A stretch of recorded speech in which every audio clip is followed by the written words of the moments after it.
Hey guys, how are you doing? Welcome back to the next part of our series. Today we're going to continue with the retopology process of our character, and we're going to continue with the nose and lips. We're hopefully going to be able to cover all of that in this video, and yeah, so let's get going. We're going to grab our body again, hit light surface, and grab our low poly and hit the quad draw tool. Now for the nose is actually very easy. We're going to go here in the middle point, and we're gonna create 1, 2, 3,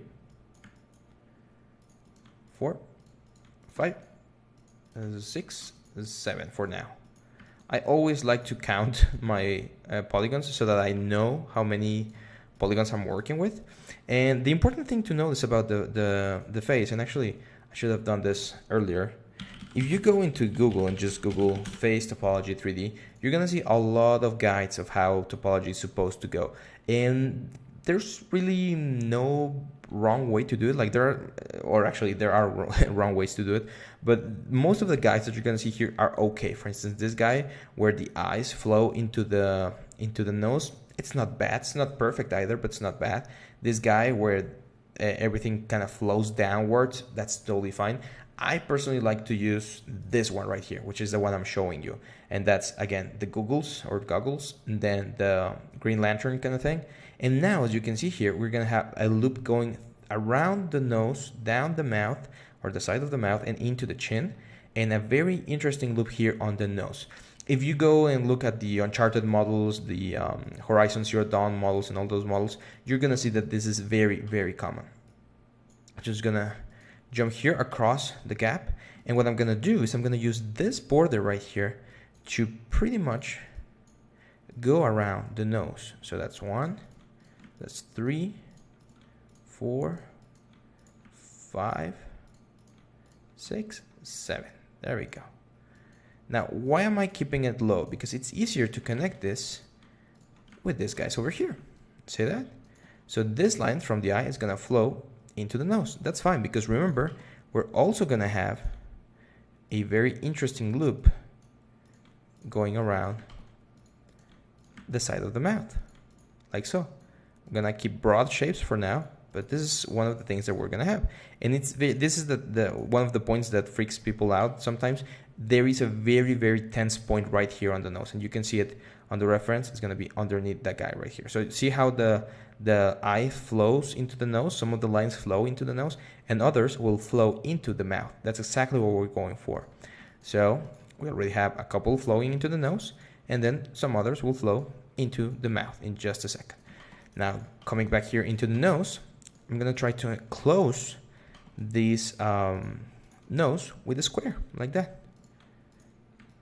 Why with a square? Because it's very easy to just place one square there. We did this before, if you remember, when we reconstructed some of the issues here on the face, but this is the game ready topology that we're going for, so it's very important to be extra careful now. So that's it. That's good for us. If we want a little bit more definition, we can add like an edge loop there. Shouldn't be that necessary, but I'm just gonna add it for the sake of it. Won't hurt us either. And now we just complete this loop. Now, in regards to the nostrils, it's not really important to have them looping around each other, but if you can, it never hurts. It never hurts to have like a nice looking volume going around here. See that? Easy and clean. That's exactly what we're going for. Now, this thing right here, this little line right here, this could be problematic because this is one of those squares that are kind of trying to hold two different parts together, and it gets tricky. So in my personal opinion, I'd rather have this guy over here, like so. See, so that's a loop inside the nose, loop outside the nose, and then eyes flowing down the nose. So that's working very nicely. Now, for the lips, oh, what do we have here? Give me a second. Let's turn this off. It seems like, no, that's fine. We got a crazy face right there. I'm gonna get rid of it. I'm gonna get rid of all these crazy faces. Because if I don't, they might affect the way our decimation is gonna work, or the way, not the decimation, the way the quadro works. So just keep it as clean as possible. I was getting worried that this looks black. If you're worried about that as well, just go into shading and turn on, oh, sorry, lighting, two-sided lighting. There we go. And you're just gonna see the inside of the face. It doesn't really change anything. It just shades the normals that are facing away from you with the gray Lambert. Now, again, select this guy, Quadro. This guy first, live surface. Now this guy, Quadro.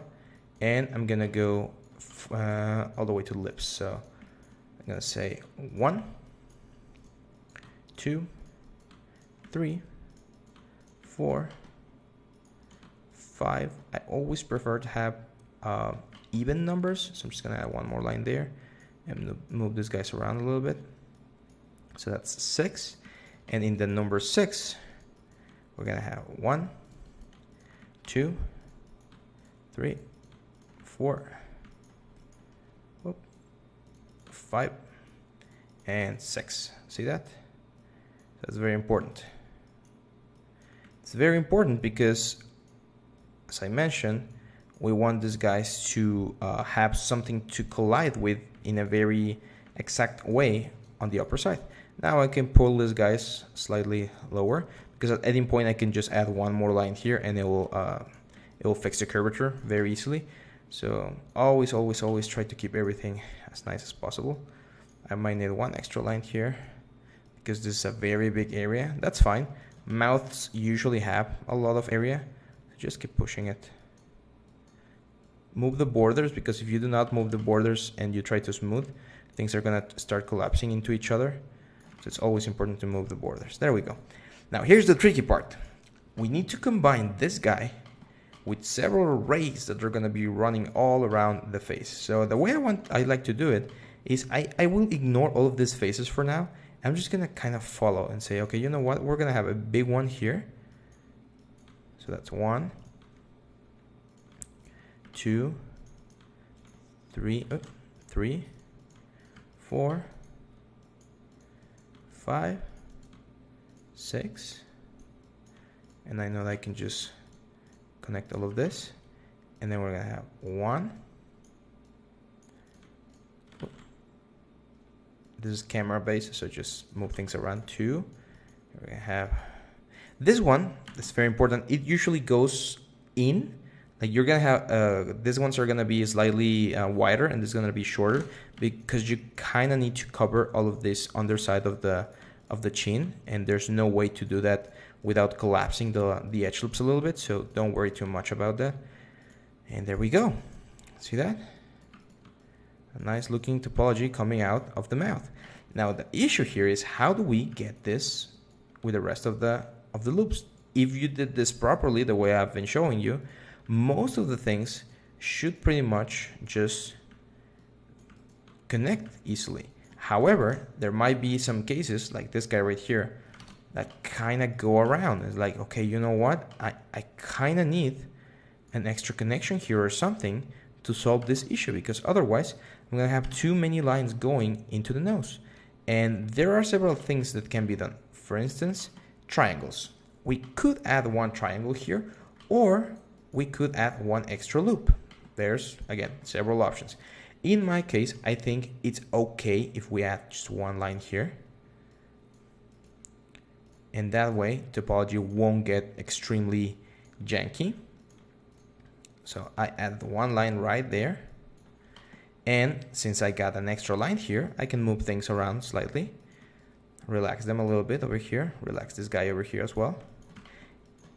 It's always important to go up and relax. And same here. We got more lines, so just instead of having these very big lines here, just move them around.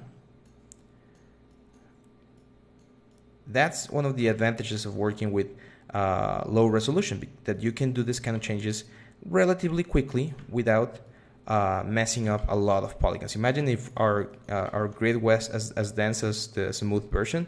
It will take us a very long time to fix all of that stuff. Now here, it's another of the tricky areas. It's fine. We'll just continue this new loop that we created, like so. Because we know that this line is okay, because this line needs to go all the way around. So it's okay if this guy gets slightly stretched for now. Because this guy, remember, well, it's gonna continue and it's gonna go around the chin. So there we go. There we go. This guy right here, this guy right here. There we go. And we're one extra here, so just erase that and fill in. Oh, sorry, erase that guy and fill this in. There we go. See how that meshes very, very nicely. And then we can start cleaning some of these lines, giving them a little bit more resolution. Now, of course, you can notice that this square right here is very, very big. Now, it usually is bigger than the rest of them, but this one's way too big. So I'm just gonna add one more line there. And if I added one here, then the fair thing to do would be to add one over here and just smooth out this. You can see that there's most of the times there's gonna be one line running alongside the corner of the mouth and back into the head. So this pretty much gives us the complete picture of this element. Now I am gonna add one more line here because my nose was a little bit too thin. And the question that a lot of people get is, okay, what happens here on the corner of or where the zygomatic arc begins? And the answer is you're gonna have a star. It's inevitable for us to have a star, and this is a star right here. I'm gonna bring it slightly up. You always want to place stars in points of your character where there's not a lot of movement, because it's going to be the best area for you to have them. The stars are very tense points in regards to the formation, so it's always tricky to work around them. But if you place them in specific positions like this one right there, you're going to be fine. So I have one side here, so it's 1, 2, 3, 4, 5. See that? So loop here, and then these guys are pretty much just gonna keep on going straight all the way into the ear right there. And on this place right here, we're gonna have a star down here that we can't really see. So just bring them down, just follow the grid. Remember, the most important part about this is that you wanna have everything as straight as possible. Now up here, we're gonna have more polygons as well, following this line. And we have a very interesting thing going on here. The head, it's pretty much like a box. You need to think of the head like a box in regards to topology. You're gonna have the main factions of the face right here on this area, on this face. And then let me do a quick thing here. I'm gonna detach this. It's just for explanation's sake. Now if I move the pivot point about there, think of the side of the head like doing this. See that? So that's exactly what we're doing. We have all of the faces here contained on the front side, and then from one of the edges of that thing, of this kind of like mask that we have, a lot of lines are gonna go straight to the side. And from the front, we're gonna have straight to the front. And from the bottom, we're gonna have straight to the bottom. They're just gonna wrap around. Think of like an octopi grabbing you, and in those video games like a face hugger, that kind of thing. The important thing about this thing is that the head will have a very interesting bevel going around. It's gonna have this sort of let me go before detaching. It's gonna have this sort of thing going on. So the head's gonna be, all of the mass of the topology here on the face is gonna be on the front, and then as you go to the side, it's gonna go rounder, and it's gonna go down here and into the neck. So let me show you how we're gonna complete the box up here. Again, place this into magnetic tool, go back here, draw, and we're gonna bring all of this up one line, roughly about there, because we're gonna follow the frontal bones here. So we can keep having a nice little like mask there.